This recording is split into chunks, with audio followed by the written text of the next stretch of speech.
melaksanakan ibadah haji setelah tahun ini. Dan kalimat ini ikhwan Islam ternyata betul. Kalimat ini diucapkan oleh Nabi dikala Nabi wukuf di padang Arafah, kemudian Nabi pulang ke kota Madinah. Setelah Nabi SAW pulang ke kota Madinah, maka Nabi dipanggil oleh Allah Subhanahu wa taala untuk selama-lamanya. Dan itulah haji pertama dan haji terakhir baginda Rasulullah SAW. Kemudian di umat Islam kita akan membahas tentang masalah rukun haji, kemudian wajib haji, kemudian apa saja yang dianjurkan bagi kita untuk melakukannya dikala kita melaksanakan ibadah haji. Yang pertama ikhwatul Islam adalah rukun haji. Rukun haji kita selalu mengulang kalimat rukun itu adalah fondasi yang paling kuat.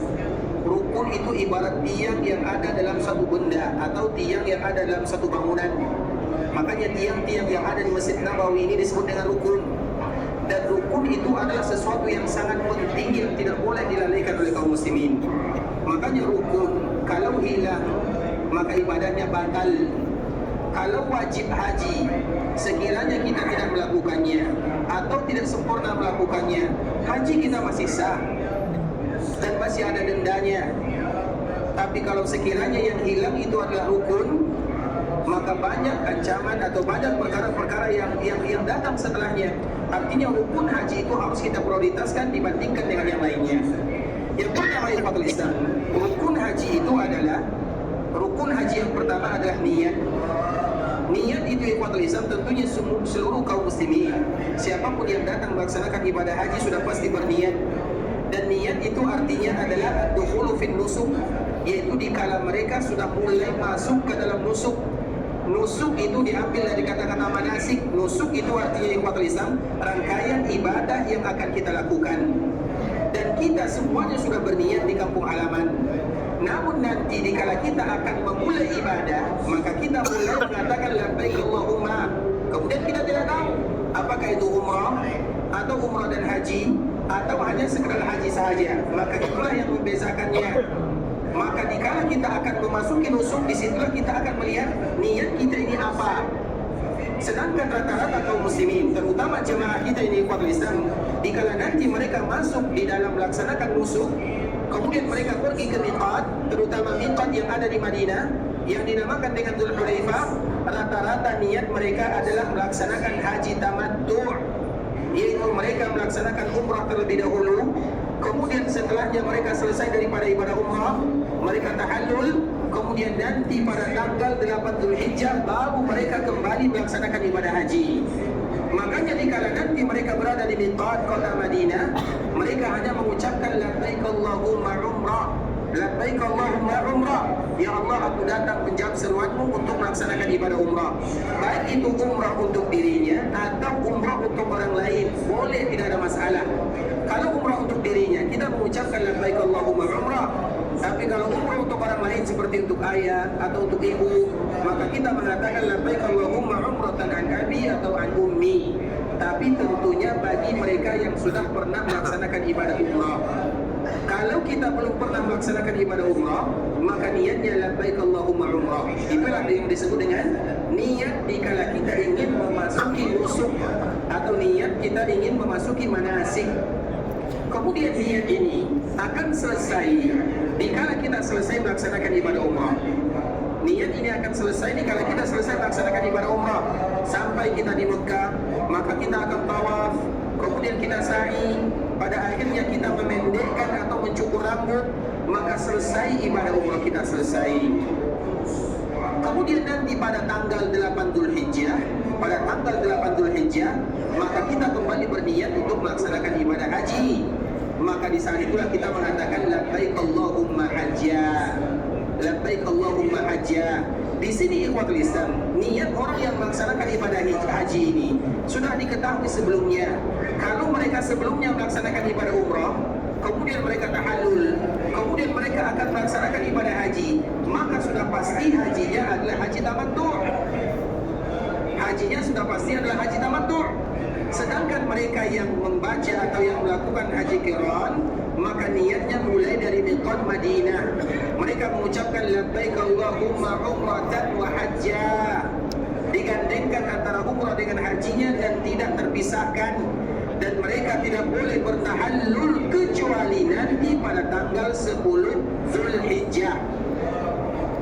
Dan itu sedikit berat di ikhwatul Islam. Umrah qiran ini tidak semudah yang dibayangkan.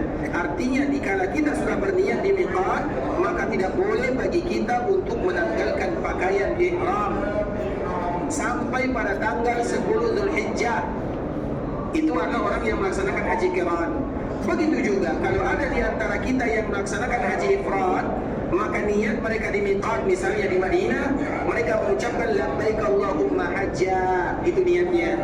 Itulah tiga niat perbezaan niat antara tamattu, qiran dan ifrad. Orang tamattu dikala mereka berada di miqat Madinah, mereka hanya mengatakan labbaik Allahumma umratan.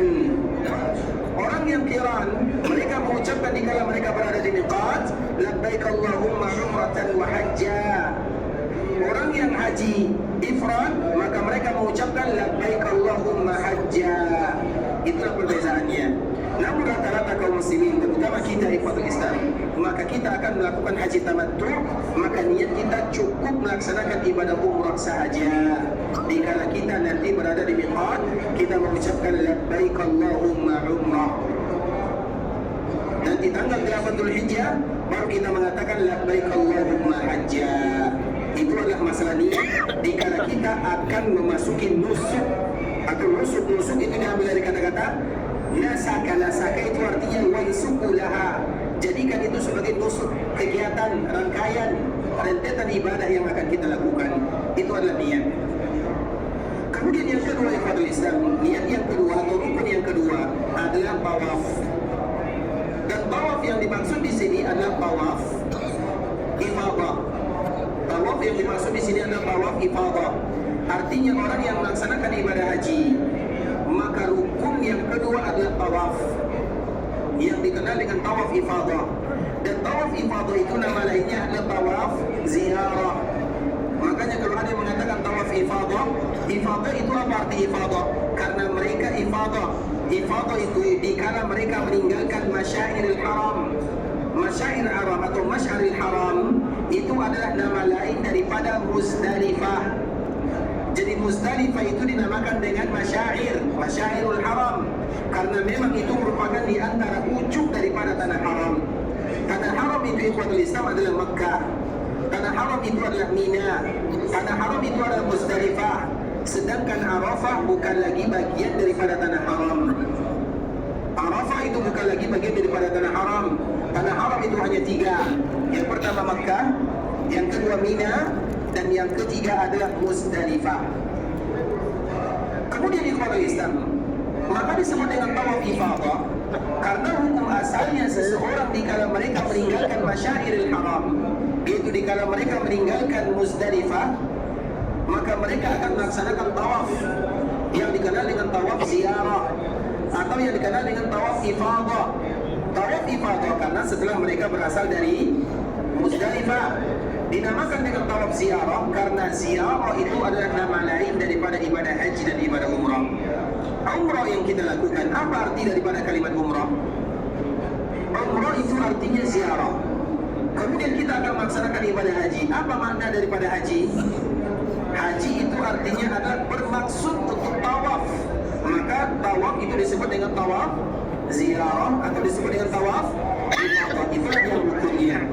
Kemudian yang ketiga, rukun yang ketiga ikhwatul Islam adalah sa'i. Orang yang melaksanakan haji tamattu, sa'inya 2 kali.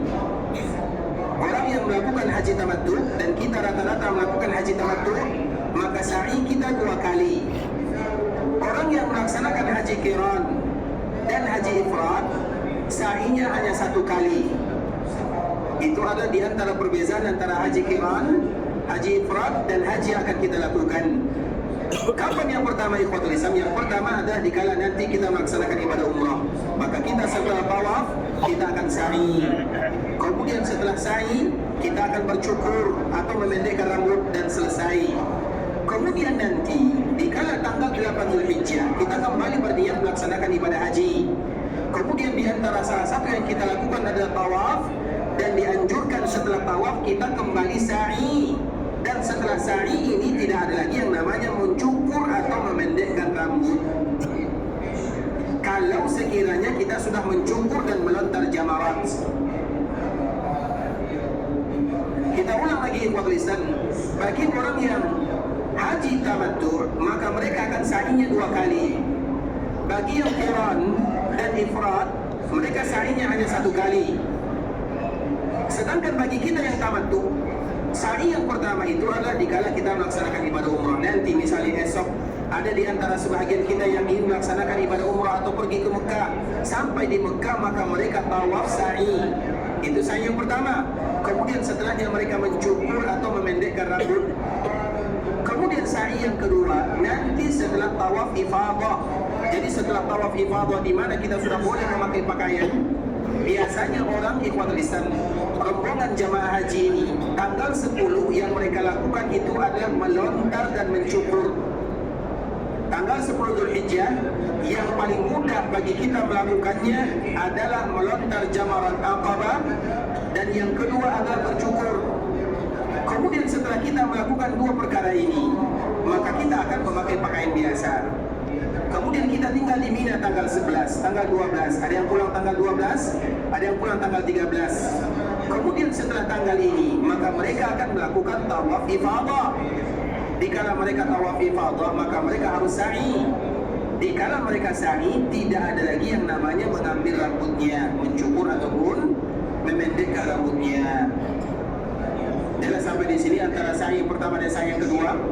Tadi itu kalau hajinya adalah haji tamattu. Sedangkan haji qiran dan haji ifrad sa'inya hanya 1 kali. Kalau dikala mereka pertama kali datang ke Mekah mereka tawaf dan mereka sa'i, maka nanti tawaf ifadah tidak ada lagi sa'i baginya. Tapi kalau sekiranya pertama kali mereka datang ke Tanah Haram, datang ke Mekah, mereka tawaf, kemudian mereka tidak sa'i, dan mereka wajib memakai pakaian ihram yang tidak boleh dilepas, tidak boleh ditanggalkan, maka nanti mereka setelah tawaf ifadah harus mengerjakan sa'i. Artinya sa'inya hanya 1 kali, sedangkan kita sa'inya 2 kali. Nah, sa'i ini merupakan di antara salah satu rukun ibadah haji. Kemudian rukun yang keempat ikhwatul Islam adalah wukuf di padang Arafah. Wukuf di padang Arafah. Wukuf di padang Arafah ini merupakan di antara salah satu rukun haji, dan Nabi SAW menyebutkan al-hajju Arafah. Haji yang sesungguhnya itu adalah Arafah. Padahal Arafah itu adalah tanah halal, bukan tanah haram. Tapi kalau kita tidak berada di tanah halal ini, maka haji kita tidak sah. Bukan tidak sempurna, tapi tidak sah. Makanya Nabi SAW mengatakan al-hajju Arafah. Kenapa demikian ikhwatul Islam? Karena dulu orang-orang Quraisy, dikala mereka melaksanakan ibadah haji, orang Quraisy melaksanakan ibadah haji atau tidak? Orang Quraisy, orang jahiliyah, mereka haji atau tidak? Semua orang berhaji, mulai dari zaman Nabi Adam, semuanya. Mereka tawaf semuanya. Kita tahu Nabi Nuh alaihi salam, dikala ditenggelamkan atau dikala dia berdoa untuk semua yang ada di yang durhaka itu mereka tenggelam semuanya, maka yang tersisa adalah perahunya Nabi Nuh dan orang-orang yang beriman. Nah, perahu Nabi Nuh ini juga tawaf di Ka'bah Musyarrafah. Makanya dikala kita berpuasa, ada yang namanya puasa Ashura. Ashura itu artinya puasa pada tanggal 10 Al-Muharram. Apa alasan kenapa kita berpuasa di hari Ashura? Alasannya ada 2. Yang pertama, tanggal ini adalah tanggal di mana Allah menyelamatkan Nabi Musa dan kaumnya dari kejaran Fir'aun. Dan yang kedua, hari ini adalah hari di mana Allah juga menyelamatkan Nabi Nuh dari kaumnya yang durhaka. Maka disebut dengan puasa Ashura. Artinya ikhwatul Islam, Nabi Nuh dikala berada di kapalnya, dia senantiasa berkeliling kapalnya ini, senantiasa berada di atas Ka'bah Al-Musyarrafah. Agar kita tahu bahwa kewajiban haji itu semenjak zaman dahulu kala. Dan itu tergantung siapa yang pertama kali membangun Ka'bah Al-Musyarrafah. Kalau sekiranya kita mengatakan bahwa yang pertama kali membangun Ka'bah itu adalah Nabi Adam, maka dari zaman Nabi Adam itu sudah ada yang namanya tawaf, ada yang namanya ibadah, karena memang Ka'bah itu dijadikan untuk beribadah. Inna awwala baitin wudi'a lin-nasi lalladzi bi Makkah. Sesungguhnya rumah yang pertama kali diletakkan di dunia yang dijadikan untuk ibadah adalah sebuah daerah yang namanya Makkah. Makanya Ka'bah nama lainnya adalah Makkah. Makkah itu adalah bangunannya. Maka terjadi perbezaan antara Makkah dengan Makkah. Kalau kita sebut dengan Makkah, maknanya adalah bangunan Ka'bahnya. Kalau kita sebut dengan Makkah, semua tanah haramnya. Itu perbezaan antara Makkah dengan Makkah. Kalau kita sebut dengan Makkah, semuanya, semua lokasi haram kita sebut dengan Makkah. Kalau sekiranya kita menyebut dengan Makkah, maknanya adalah bangunan Ka'bahnya. Tapi kalau sekiranya kita mengatakan bahwa Ka'bah itu sudah ada sebelum Nabi Adam, malaikat yang melakukannya atau malaikat yang membangunnya, berarti sebelum Nabi Adam sudah dijadikan Ka'bah itu sebagai tempat ibadah. Bisa dipahami? Artinya ibadah ini bukan hanya diwajibkan kepada umat Nabi Muhammad mulai dari zaman dahulu kala. Makanya Ka'bah itu ada dua. Yang pertama Ka'bah yang ada di dunia, dan yang kedua Ka'bah yang ada di langit. Ka'bah yang ada di langit itu adalah Baitul Ma'mur, dan nama lain daripada Ka'bah yang ada di dunia juga Baitul Ma'mur. Allah Subhanahu wa taala menyebutkan wat-tur wa kitabin mastur fi raqqin mansyur wal baitil ma'mur. Baitul Ma'mur itu maknanya adalah Ka'bah, karena Ka'bah itu ada dua. Yang pertama Baitul Ma'mur yang ada di dunia. Kenapa disebut dengan Baitul Ma'mur? Baitul itu artinya rumah, Ma'mur itu artinya rumah yang tidak akan pernah kosong untuk selama-lamanya. Ma'mur, innama ya'muru masajid Allah. Disebut dengan Ma'mur. Ma'mur itu senantiasa diimarahkan, senantiasa diisi, maka disebut dengan Ma'mur. Begitu juga dengan Ka'bah yang ada di langit, tidak akan pernah kosong dari orang yang beribadah di sana. Sebagaimana manusia, makhluk yang ada di bumi mereka tawaf di Ka'bah, maka makhluk yang ada di langit mereka juga tawaf di Ka'bah. Namanya sama-sama Baitul Ma'mur, dan posisinya sama, bahwa Ka'bah kalau sekiranya Baitul Ma'mur yang ada di langit terjatuh, maka terjatuhnya pas di atas bangunan Ka'bah Al-Musyarrafah. Artinya ikhwatul Islam, bahwa ibadah tawaf, ibadah sa'i atau ibadah tawaf, terutama beribadah di Ka'bah itu semenjak zaman dahulu kala. Begitu juga di zaman Nabi SAW. Begitu juga sebelum Nabi diutus menjadi Nabi, orang sudah banyak tawaf, orang sudah banyak sa'i, orang sudah melaksanakan ibadah haji. Hanya saja di kala mereka melaksanakan ibadah haji, terutama orang-orang Quraisy, mereka tidak mau keluar dari tanah haram. Kita ulang lagi ikhwatul Islam. Kenapa Nabi SAW menyebutkan haji itu adalah Arafah? Karena sejarahnya orang-orang Quraisy sebelum haji diwajibkan kepada kaum muslimin. Kapan haji diwajibkan kepada kaum muslimin? Kapan ibadah haji diwajibkan? Ibadah haji kapan diwajibkan? Tahun berapa kira-kira? Tahun 4 atau tahun ketiga? Kapan ibadah haji ini diwajibkan kepada kaum muslimin? Kita tahu ibadah salat diwajibkan di kala Nabi melakukan Isra dan Mi'raj. Ibadah puasa diwajibkan di kala Nabi pergi ke Badar, perang Badar pada tahun kedua. Ibadah zakat begitu juga. Ibadah haji kapan diwajibkan? Tahun ke-9 Hijriah, tahun ke-9 Hijriah.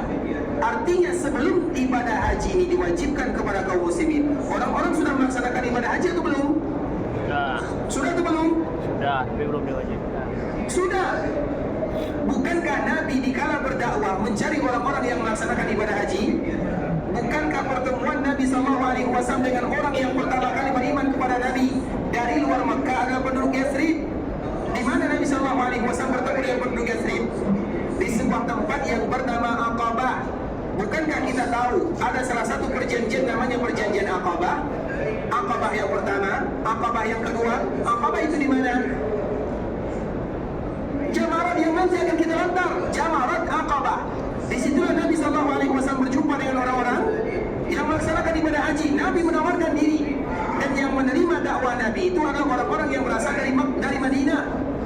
Kemudian mereka berjanji dengan Nabi, disebut dengan perjanjian Aqabah yang pertama. Kemudian perjanjian Aqabah yang kedua. Artinya di kala Nabi berada di Mekah, orang-orang sudah melaksanakan ibadah haji. Bahkan penduduk Madinah juga melaksanakan ibadah haji. Padahal Nabi masih berada di Mekah, belum lagi diwajibkan ibadah haji. Artinya haji itu ikhwatul Islam sudah diwajibkan dari zaman dahulu kala. Hanya saja caranya yang berbeza. Nah, salah satu cara yang dilakukan oleh orang-orang Quraisy, dikala mereka melaksanakan ibadah haji, mereka tidak mau keluar dari tanah haram. Dan tadi kita menyebutkan tanah haram itu yang mana? Yang pertama adalah Makkah, yang kedua adalah Mina, yang ketiga adalah Muzdalifah. Arafah tanah haram atau bukan? Halal.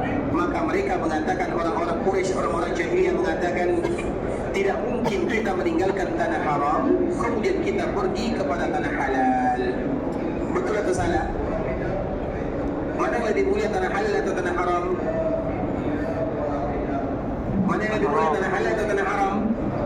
Nah, dikala yang paling mulia itu adalah tanah haram, apa kata orang-orang jahiliyah, orang-orang Quraisy? Kalau tanah haram lebih mulia, apa gunanya kita pergi ke Arafah? Karena itu adalah tanah halal. Betul atau salah? Kalau kita mengatakan betul, berarti haji kita sama dengan haji orang-orang Quraisy. Betul atau salah apa yang mereka katakan? Mereka mengatakan ikhwatul Islam, Makkah, Mina dan Muzdalifah adalah tanah haram, Arafah adalah tanah halal. Dan mereka mengatakan tidak mungkin kita pergi ke Arafah, padahal itu adalah tanah halal. Tidak mungkin kita pergi ke Arafah karena tidak mungkin kita meninggalkan tanah haram. Makanya mereka tidak keluar dari 3 lokasi ini, karena mereka hanya ingin berada di dalam tanah haram saja. Betul atau salah? Betul atau salah? Betul ikhwan Islam. Betul bagi mereka. Nah, kenapa Nabi mengatakan Al-Hajju Arafah? Agar kita tahu bahwa yang tanah halal atau tanah haram, atau tanah halal atau tanah haram, kalau sekiranya itu adalah perintah Allah Subhanahu wa Ta'ala, maka kita pasti akan melakukannya. Jadi masalahnya bukan halal dan haramnya, masalahnya adalah bagaimana kita menerapkan perintah Allah Subhanahu wa Ta'ala. Bisa dipahami? Orang-orang Quraisy itu mereka tidak salah. Mereka mengatakan tidak mungkin kita meninggalkan tanah haram dan pergi ke tanah halal, tapi kita pergi ke tanah halal karena itu Allah perintahkan. Maka Nabi mengatakan Al-Hajju Arafah, seolah-olah Nabi mengatakan siapapun yang tidak pergi ke tanah halal maka hajinya tidak sah. Al-Hajju Arafah, haji itu adalah Arafah.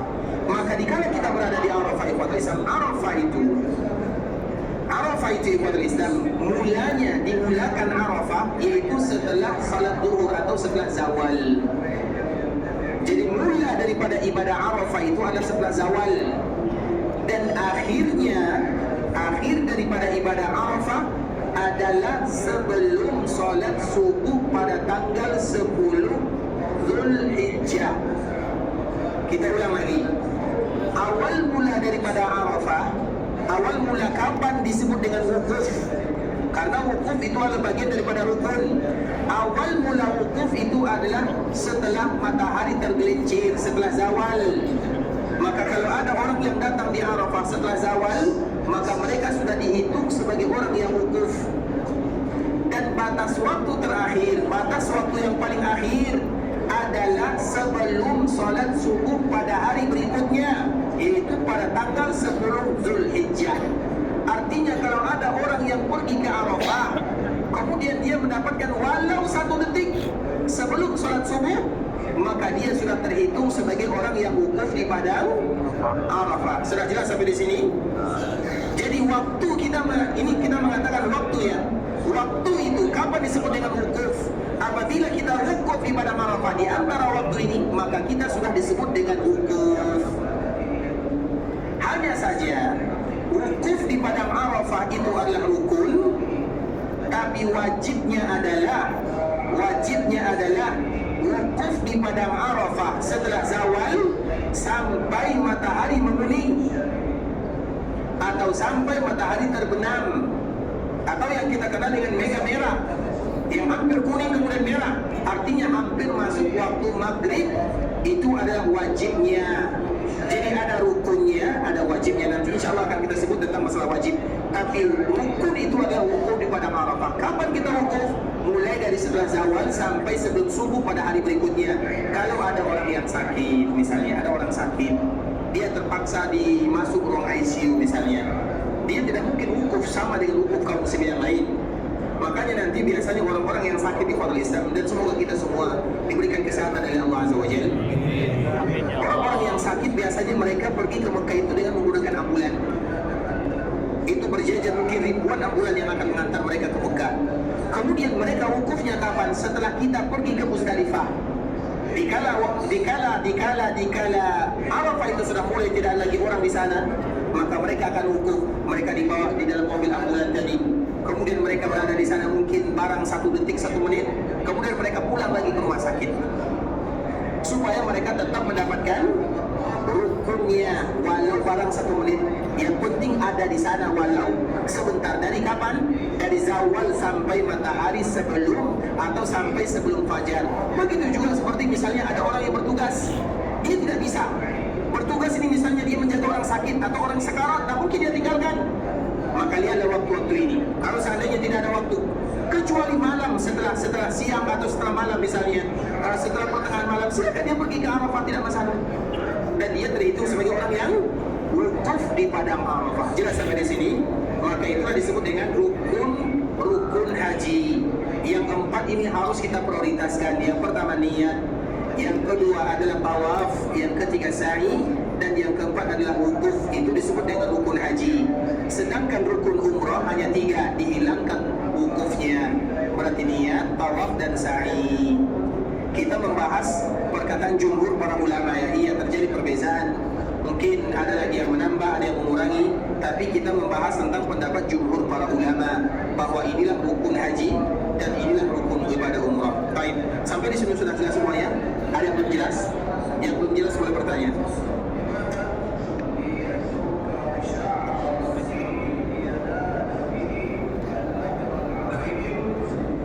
Nanti kita bahas dalam masalah wajib, karena setelah ini kita membahas tentang wajib-wajib haji. Baik, yang lain masalah wajib. Kemudian wajib haji ikhwatul Islam. Rukun haji ada 4. Sekarang kita bahas lagi tentang masalah wajib haji. Nah, wajib haji itu ikhwatul Islam, yang pertama adalah tidak boleh kita melewati miqat kecuali dengan menggunakan pakaian ihram. Kita ulang lagi, wajib haji, rukun haji, kita berniat